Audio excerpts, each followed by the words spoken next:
Нийгмийн хөгжлийн комиссийн 52 дугаар чуулган энэ сарын 12-нд Нью-Йорк хотно эхэлж хүн амын хөгжил нийгмийн хамгааллын сайд Эрдэнэ тэргүүтэй төлөөлөгчид оролцож байна.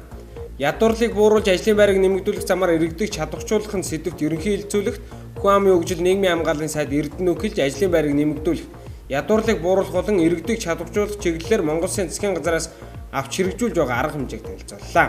Засгийн газар энэ сарын 1-ээс эхлэн ах бод наснуудын тэтгэврийг 15-аас 20%-аар нэмсэн юм мэдгдсэн ч бодит байдалд нийцгүй байгаа талаар иргэд сонгогчдоос улсын хурлын гишүүдийн нэрээр өргөдөл гомдол ирүүлжээ.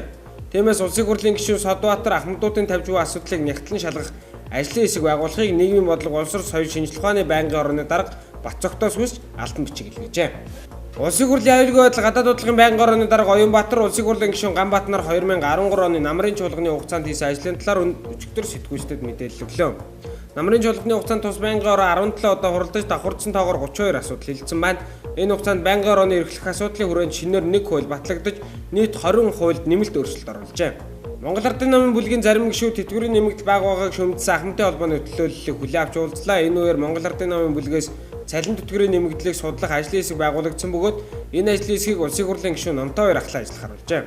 Уран зохиолын хичээлийг ерөнхий боловсролын сургуулийн сургалтын хөтөлбөрөөс хасна гэсэн мэдээлэл гадууртарсан. Энэ талаар боловсрол шинжилх ухааны яамнаас албан ёсны тайлбар хэлэв. Өчигдөр боловсрол шинжилх ухааны сайд Ган Төмөр засгийн газрын 11 төвд ажиллах үеэр уран зохиолын хичээл хасагдахгүйг тодорхойлсон байна. Нийслэлийн иргэдийн төлөөлөгчдийн хурлын тэргүүлэгчдийн 2014 оны 7 дугаар тогтоолоор нийслэлийн худалдаа үйлчилгээний нийтлэг журмыг шинжилэн баталсан. Энэхүү журам энэ сараас эхлэн мөрдөгдөж байгаа юм. Журамд худалдаа үйлчилгээ бол эрүүл мэндийн үйлчилгээ эрхэлж байгаа байгууллага аж ахуйн нэгжин өөрсдийн бие засах газраар үйлчлүүлэгчдэд өндөрбөргүй үйлчлэг үүрэгтэй гэж заасан байна. Мөн худалдаа үйлчилгээний гадна хаяг нь хотын өнгөтрөх дизайны шийдэлд нийцсэн гэрэлтүүлэг, гэрлэн чимэглэлтэй байхаас гадна аж ахуйн нэгжүүд нь стандартын шаардлагад нийцсэн агуулга бүхий хаяг цагийн хуваарийг монгол хэл дээр кирилл үсгээр бичиж ил тод харагдах газар байршуулна гэж заажээ. Монголын оюутны холбоо Улаанбаатарын захирагчийн ажлын албатай хамтран нийслэлийнхээ бүтээн байгуулалтанд оюутан залуусыг оролцуулах санамж бичигт хотын ерөнхий менежер Бадрал Монголын оюутны холбооны дарга Бацаахан нар гаргаж зорлоо. Ингэснээр Монголын ирээдүйн ус оюутан залуус хотынхоо хөгжил цэцгэлэлт гар бие оролцохоор нэгдэж байгаа юм. Санамж бичгийн хүрээнд Аятухтай Улаанбаатар 1 сарын аяныг өрнүүлж Улаанбаатар хотын ихтэй сургуулиудаар ногоон хүрзийг аялуулж замын цас мөс хог шороог цэвэрлэн зүлэг цэцэг тарих харуулжээ. Сүүлийн үед цахим ертөнцөөр ан хийх нэрдлэр чоноолон бусад амьтныг автомашинаараа дайрч галт зэвсэг ашиглан хэрцгийгээр хөнөөж байгаа залуусын дүрс бичлэг зураг ихээр мэдээлэгдэх болсон.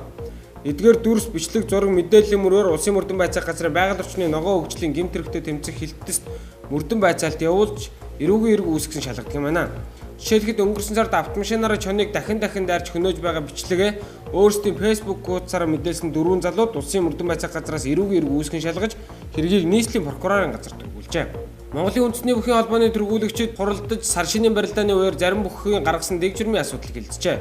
Тодорхойлбол модон морин жилийн сар шинийн барилдааны 6-гийн даваанд улсын гарт гончиг дамптай барилдахтаа алдаа гаргасан харцаг соднон доржийн талаар Монголын үндэсний бүхий холбооны тэргүүлэгчид ээлжид тус сурал хэлэлцээд түүнийг барилдааны төгсгөлд өрсөлдөгч бүхийнхөө зүүн гарыг мөр тохооны үеэр нь хөшиж зохисгүй үйлдэл гаргасан юмаа үзэж хоёр үйлдэлээр буруутгаж заалт ангимын барилдаанд барилдах эрхийг нь 4 сарын хугацаагаар хасжээ.